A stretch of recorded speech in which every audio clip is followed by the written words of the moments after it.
Today, we are doing a review of the new Nomad Fairy Tale Europe eyeshadow palette.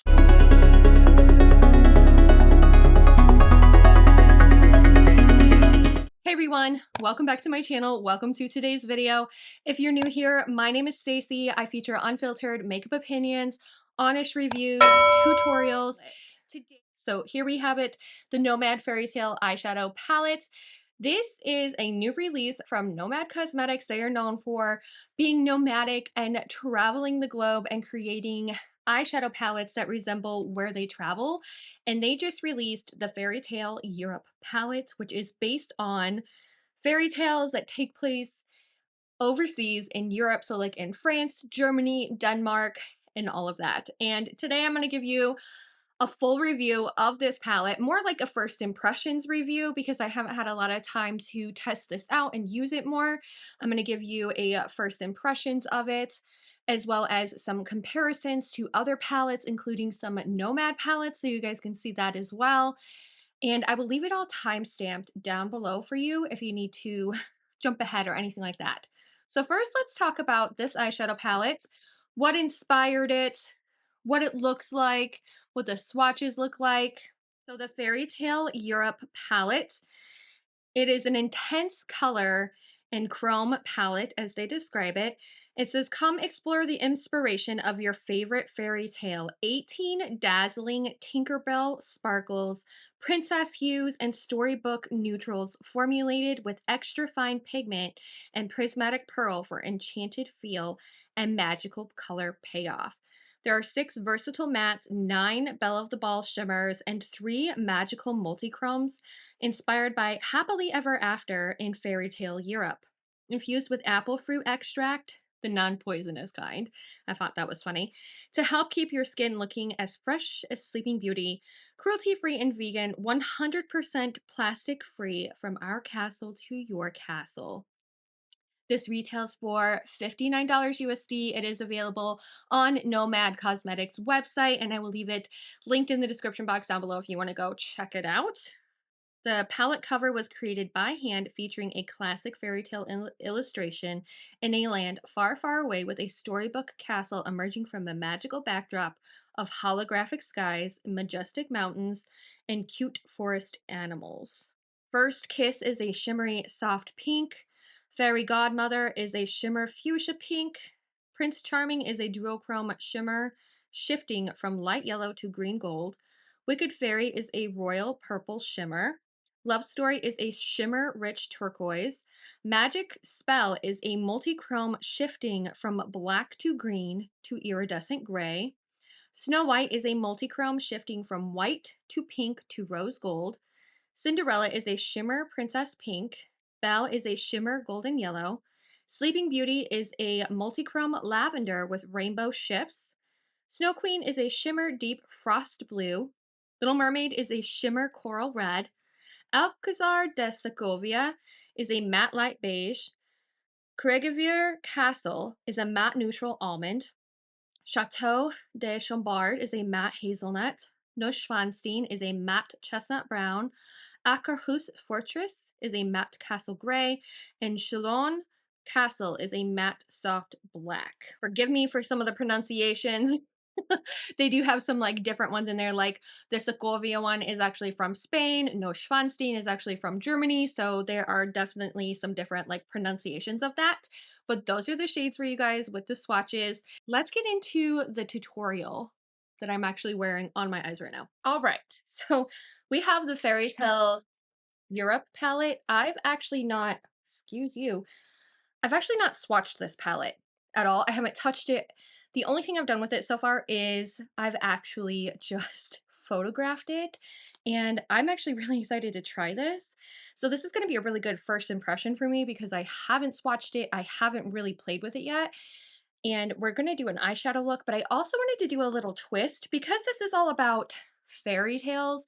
I wanted to tell, kind of tell, one of the fairy tales as I am filming this. One that I know of really, really well. My favorite fairy tale is actually The Little Mermaid.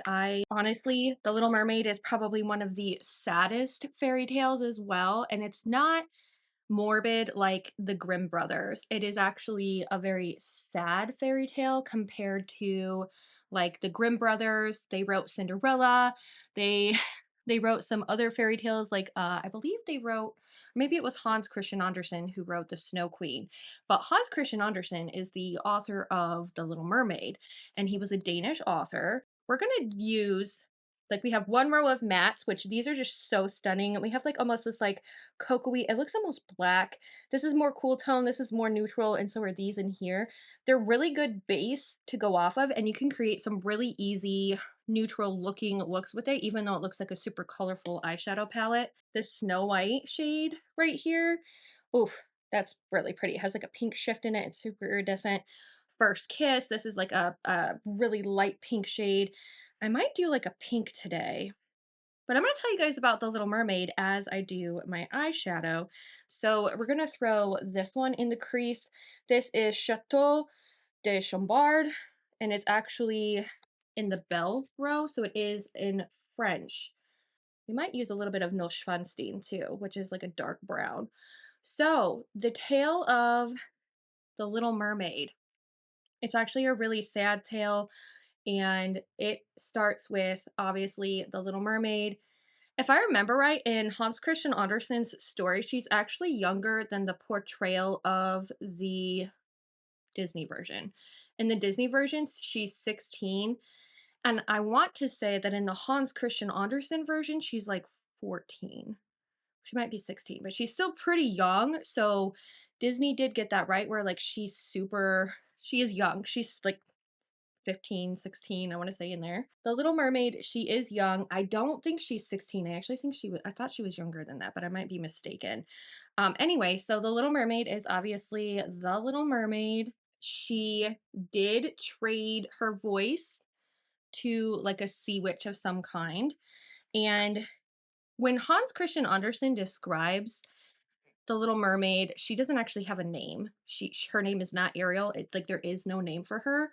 When Hans Christian Andersen like describes like when she becomes human, he actually describes it as like she's walking on pins and needles all the time, and it's very painful for her, which I find super super sad. So this girl gave up her mermaid tail, and she experiences pain every single day because she is in love with the prince.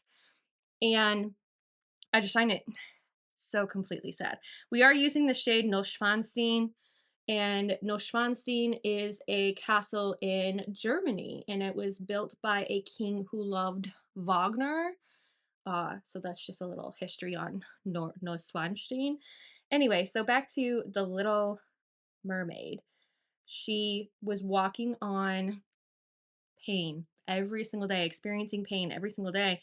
And she gave up her tail to experience pain to try and get the prince to fall in love with her.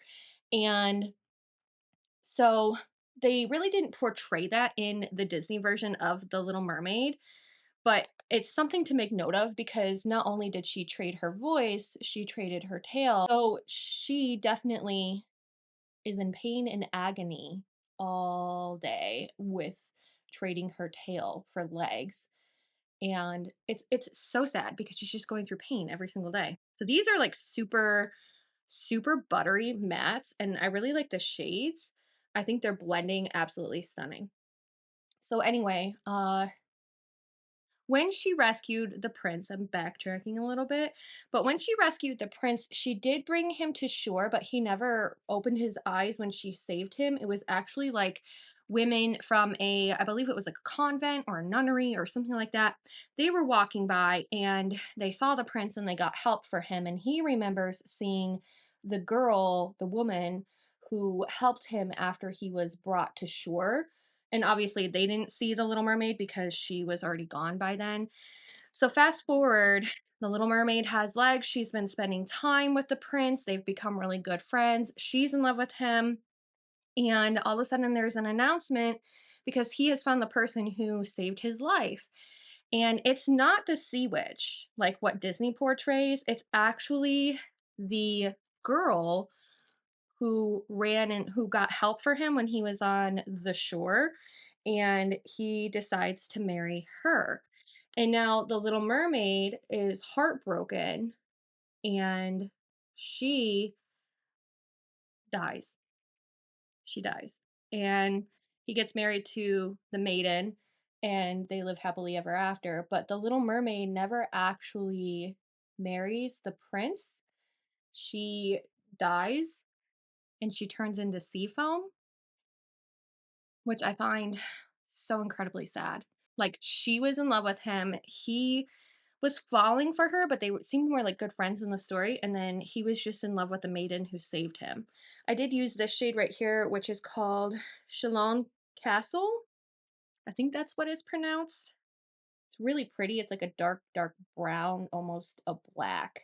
I mean, Hans Christian Andersen, his version, his story of The Little Mermaid completely varies from the version of what Disney portrayed. Like, it was not a happy ending for her at all. Like, she ended up turning into sea foam. She essentially died, and it was a story of unrequited love.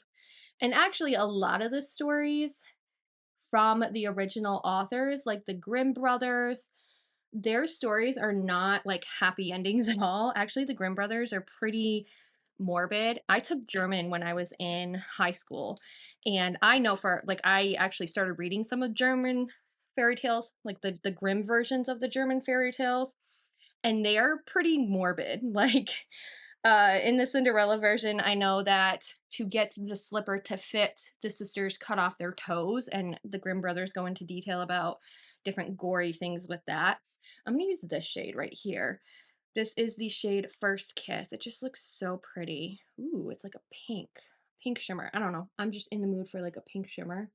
So we're just gonna put this on. I was thinking something a little bit more neutral leaning. So I'm gonna put this one on first, and then I might put on like that deeper pink shade possibly. This is very like ballet pretty pink, and it has a little bit of a shift in it. That's really pretty. A lot of the fairy tales that the that Disney has adapted actually are not at all like fairy tale endings like what they portray in in like the movies of Disney. Disney did put their like romantic spin on it. So like it's quite tragic, some of these stories. I don't remember the story Thumbelina. I know that Hans Christian Andersen also wrote that one, and I don't quite remember that story. I do know she was a little person. She never met the prince first. I actually started reading it to my daughter the other day. We're gonna do Fairy Tale God or Fairy Godmother, which is like this pink shade right here. I do know that she didn't meet the prince first. She was actually kidnapped by the toad, but I haven't read the rest of that story and I will have to refresh my memory on it. But I know the Little Mermaid story so well because it is a favorite of mine, like the actual story, and it's really really sad, like really sad. And I have read the Cinderella version of Grimm Brothers. That one is very morbid. And like I said, how they get the slipper to fit on their shoe on their feet, like it's pretty morbid. And a lot of Grimm fairy tales were actually like that, where they were more morbid and they weren't watered down to say the least. Like they were definitely very morbid with their storytelling. I actually have a whole collection of Grimm fairy tales and like it's just so good. Like even just reading them because there's a lot of history behind it. But the castle Neuschwanstein is actually like they took a lot of basis for the Cinderella castle from the Neuschwanstein castle, which I find so cool because that castle it has a lot of history in and of itself, and it was built before Germany was like a country when it was like all Germany. It's along the Rhine River, so it's in the south of Germany. I think it's near the Schwarz Forest, the Black Forest. We have this really pretty pink look going with the eyes. I feel like it's kind of missing something here. Ooh, so the Snow White shade I'm gonna dip into, and I'm gonna use this Singe EU1 and wet it down real quick. Yeah, that has like this really beautiful iridescent You could literally just do like a neutral eye and then just place this like on the inner corner and all over the lid, and that would be super pretty. Yeah, that's super pretty.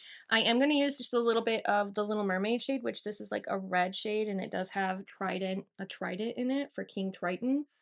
And we're going to put this like on the very edge near the blackish brown shade and with the pink. So it's just going to like deepen it up a little bit like that. And then I am going to take the EOS 7 from Singe, and I really like this one because it's really good for like shading the lower lash line. And I'm just going to use the Chateau de Chambord again, put it on the lower lash line. I think I'm going to use the Sigma E54, and I just want to smoke out this area right here just a little bit. Okay, so this is what it looks like without like mascara or anything. I'm going to do my brows real quick. Brows and mascara, and then I will come back with my final thoughts. First impression thoughts, I should say, not final thoughts. First impression thoughts on the Fairy Tale Europe from Nomad Cosmetics. I think that this color story, it literally just like spoke to me on so many different levels. I truly think, coming from like a design perspective, the way that they featured a whole row of neutrals and then they added all these shimmers for like pops of color on your eyes, I think it really introduces colorful eyeshadow looks in a very easy way. Like, you don't have to get involved in a lot of colorful matte shades to be able to create a colorful eyeshadow look with this palette. You can go completely neutral. I've always said that, like, a couple of browns and a purple, you get a neutral look. A couple of browns and a pink, you get a neutral look. You also have a yellow look that you can do in here as well, which reminds me of the concept of Urban Decay's like Naked Honey palette, where it has some of those golds and those richer yellowy foily brown shades in there as well, and that's what these two remind me of. You can always go a little bit more colorful and you can add those in. You can go a little bit more sultry and you can use these, but overall this is such a fun palette to be able to create some like neutrally colorful leaning looks, and I think it's so user friendly and it doesn't overwhelm the user with this whole row of mattes and like that's it for you to use. Now, I used a lot of the shimmer shades in this palette today. I used a lot of the mattes in this palette. Honestly, Nomad has a great matte formula. I love their mattes. They are very silky smooth. They blend really nicely. I love their foil shades as well. Like, they are super metallic, super glittery, just like so pretty on the eyes, and you can do anything with this palette. I'm actually thinking about putting a little bit of Sleeping Beauty, which is like this purple shade. It's like a lilac-y purple, and just kind of like layering it on top of this pink and really giving it like this pinkish purple look. But honestly, like, it's limitless with what you can do with this palette. You could do just a neutral everyday eyeshadow look with the neutrals here, and then just pop this on the lid or pop this on the lid or even pop this one on the lid. If you want something that's a little bit more honey looking, you can pop that one on the lid. And honestly, I think the way that this is designed, great. Like, it's designed so well. It's such a great concept, especially for somebody who loves makeup or somebody who is getting into colorful makeup. Like, I think it's such a beautiful color story. The packaging is so beautiful. I believe it's watercolor with a little bit of colored pencil and or micron pen. That's what I think it is. But it is, oh gosh, like, the packaging is just so gorgeous. I love that the castle is embossed and like it's like raised up from the packaging, and it's so stunning. And overall, I think they did such an excellent job with this. The details are beautiful, but the color story inside, I think, is one of my favorites so far from 2025. I think this is one of my favorite releases from 2025, and I know that we're in March when I'm reviewing this, but honestly, I can definitely say I think this is one of my favorite releases from 2025 so far. And we've had a lot of releases, I know that, but eyeshadow palette wise, I think this one takes the cake so far. I think it's so good. So I did want to pull out some palettes that kind of remind me of this palette, but honestly, they don't give me the full vibe. So I'm gonna just hold them up for you. I don't have swatches to compare, but just to like show you guys the color story. So I have Cosmic Dreamer from Ensley Rain Cosmetics. This I bought like on sale. I've heard it actually is comparable to the new Blend Bunny palette, but I was actually thinking some of the shades in here are definitely comparable to this palette. So let's hold it up. But it is missing some of those shades as well.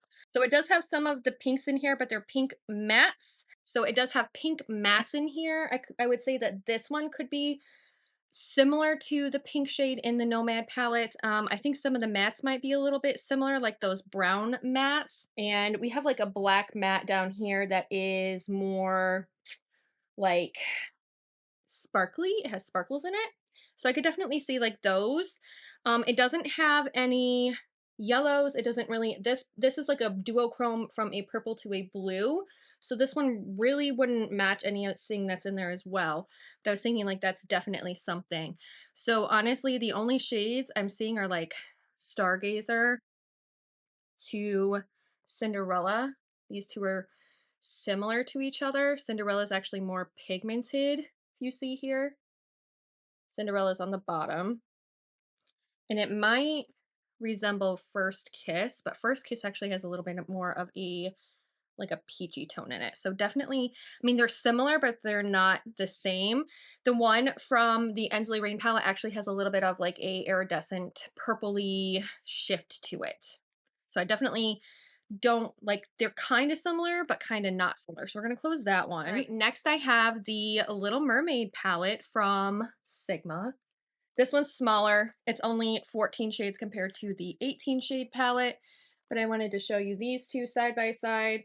The Little Mermaid one does not have pinks in it at all, but it does have some of the purples in it. So like the deeper purple matte shades could possibly go, and possibly like the green shades.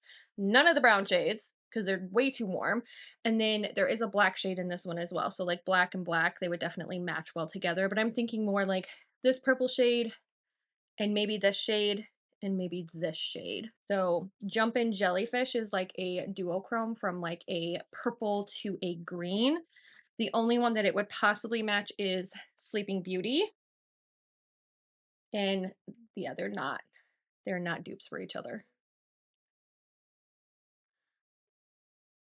Close, but not like the one from Nomad isn't as shifty, I want to say.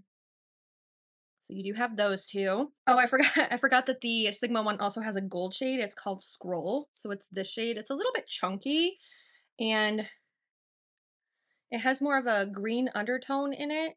And the one from the Nomad palette is definitely like just like a pure gold. The only other one that could be possibly a match is Prince Charming from Nomad, but again, that one actually has more of a, like it's not chunky, it's very smooth. So those are the three there. This one's Sigma, and these two are Nomad Cosmetics.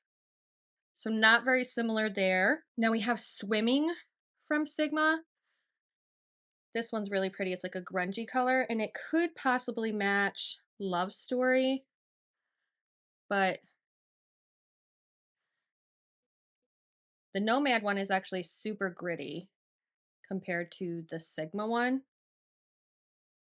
And then Beautiful Voice is like the other one that's in here, and that one's just a green. So like none of these really match either.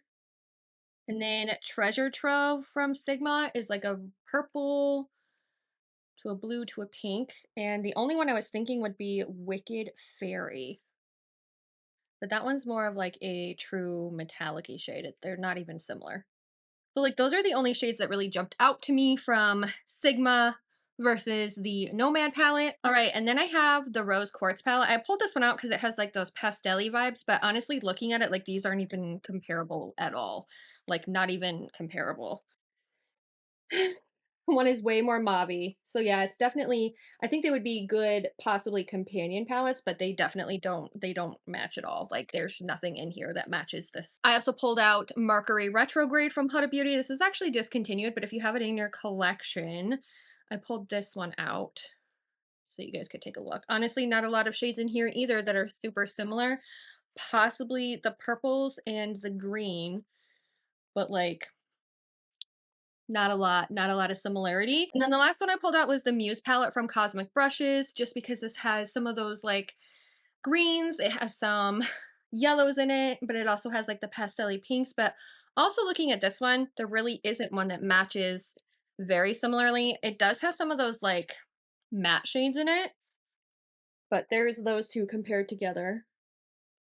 The like No Cigar, on that one either. I do not have a lot of Nomad palettes. The one that I do have is the Hudson Valley palette. And then I do have the Polar Express palette. Polar Express is actually a smaller palette. This is what it looks like right here. It's a 15 pan, and it's definitely like, you can tell the difference between the two. Very, very, very different size. This one's definitely bigger. The Hudson Valley palette is actually the same size as this palette right here, but there really aren't any similarities. I think the matte shades are similar, like this one and this one, this one and this one. This one, actually, it's not even, this is actually a different type of purple than this shade right here, and it would not match this shade either.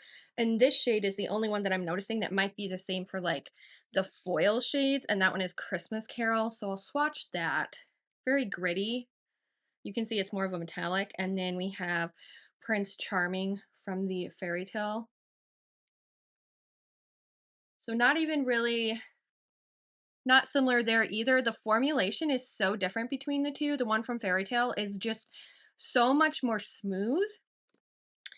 I definitely think some of the mattes in here could possibly go. I think the mattes are really, I mean, like the matte shades in here, there's a couple of mattes, like these three are like the only matte shades that you can possibly find in the Fairy Tale palette. But other than that, like this, I mean, this palette is so stunning and beautiful. It does have like an iridescent white. This is actually more of like a blue, purple, and the other one is like a pink undertone. So they're definitely different. That is what I have for comparisons. Honestly, I'm finding that I don't really have anything in my collection that matches this palette. I would have to probably pull from different palettes to be able to create anything that resembles this palette. Like, I don't have one palette that looks or is laid out similarly to this one, which is really good to say because I have a lot of palettes, and this is definitely unique to my collection, which is why I purchased it. I'm so excited about this palette and to use it more.